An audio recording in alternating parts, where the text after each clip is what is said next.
Dear student, এই পার্টে আমরা দেখবো, দেখো আর আছে রকার লোভ এবং ব্যঞ্জন দ্বিত্ব। ব্যঞ্জন দ্বিত্বর একটা অপর নাম আছে, সেটার নাম হচ্ছে দ্বিত্ব ব্যঞ্জন। তোমাদের লেকচার শিটে খুব সম্ভবত দ্বিত্ব ব্যঞ্জন বা ব্যঞ্জন দ্বিত্ব যে কোনো একটা নাম দেওয়া আছে, এর মনে রাখবো দুটোই একই রকম। ওকে, দেখো রকার লোভ। রকার লোভের সময় কী হবে? রকার লোভের সময় দেখো র অথবা রেফ, ওকে, র অথবা রেফ লোভ পেয়ে পরের বর্ণ দ্বিত্ব হবে। দ্বিত্ব হওয়া মানে বুঝো, দ্বিত্ব হওয়া মানে হচ্ছে দুইটা হবে। কয়টা হবে? দুইটা হবে, অর্থাৎ থাকবে একটা, হয়ে যাবে দুইটা। দুইটা হবে, কিন্তু শর্ত আছে। শর্ত কি? হয় র লোপ পাবে, না হলে রেফটা লোপ পাবে।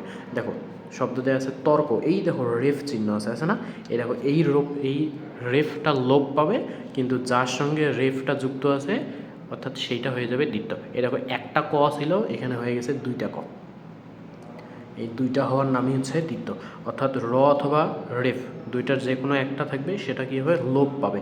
লোপ পেয়ে পরের বর্ণটা দ্বিত্ব হবে। এই যে রেফ ছিল, রেফটা লোপ পেয়েছে মানে হারাই গেছে, আর তারপরের বর্ণ ছিল ক, কটা হয়ে গেছে দুইটা জিনিস। ওকে, এটা তুমি মনে রাখবা। তারপর দেখো তো শব্দ দেওয়া আছে করতে, দেখো মাঝখানে র আছে, তার মানে এই রটা কী হবে? এবারে লোপ পাবে। লোপ পেয়ে কী হবে? পরের বর্ণ, পরের বর্ণ কী আছে? ত, এই তটা দ্বিত্ব হবে, মানে দুইটা হয়ে যাবে। দেখো দুইটা হলে হয়ে গেছে করতে। এই দেখো এইখানে ত প্লাস ত আছে, তার মানে এখানে ত কয়টা হয়েছে? দুইটা। একইভাবে দেখো তো মারলো, তার মানে এই যে কি রটা লোপ পাবে, রটা লোপ পেয়ে পরের যে বর্ণ ল আছে এই লটা দ্বিত্ব হবে। দেখো দুইটা হয়ে গেছে।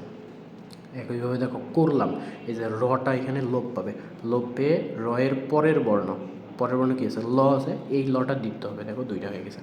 আশা করি তোমরা রকার লোপটা বুঝছো। আর একটা দেখো ব্যঞ্জন দ্বিত্ব বা দ্বিত্ব ব্যঞ্জন।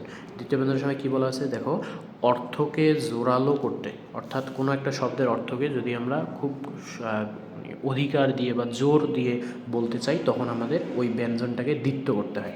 মানে দ্বিত্ব মানে এখনই বললাম, দ্বিত্ব মানে কি? দ্বিত্ব মানে হচ্ছে দুইটা বানাইতে হবে।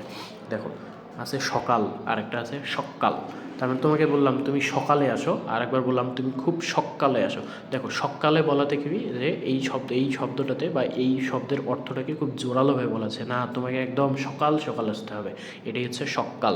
হ্যাঁ, তাহলে দেখো শব্দের অর্থকে জোর দেওয়ার জন্য ক ছিল একটা, আমি করে দিয়েছি দুইটা, দ্বিত্ব হয়েছে। দেখো এগুলোতেও কিন্তু দ্বিত্ব হয়েছিল, কিন্তু এই দ্বিত্ব হওয়ার পিছনে, এই উদাহরণগুলোতে দ্বিত্ব হওয়ার পিছনে একটা শর্ত ছিল। শর্তটা ছিল র অথবা রেফ লোপ পাইতে হবে।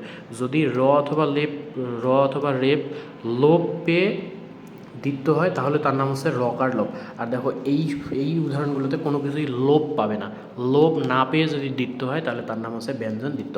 দুইটাই জিনিস খুবই কাছাকাছি, এই জন্য আমি দুইটাকে একসঙ্গে দেখাইছি। লেকচার শিটে এগুলো আলাদা করে দেওয়া আছে। আবার দেখো শব্দ আছে পাকা, পাকা থেকে করে দেওয়া আছে পাক্কা। ওকে, আমি তোমাকে বললাম যে আমার জন্য পাকা আম নিয়ে আসো, আরেকবার বলছি আমার জন্য পাক্কা আম নিয়ে আসো।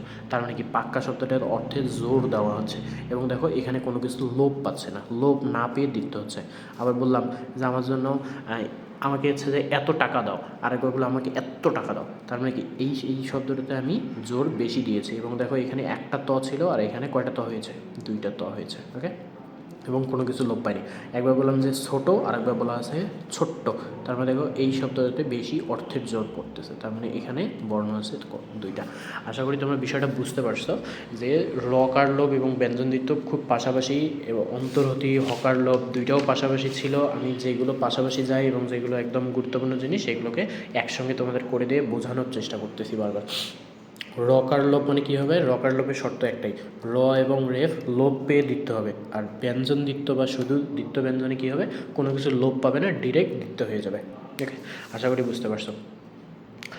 আরেকটা দেওয়া আছে অভিশ্রুতি। আচ্ছা, অভিশ্রুতি আমরা পরের পার্টে শিখি।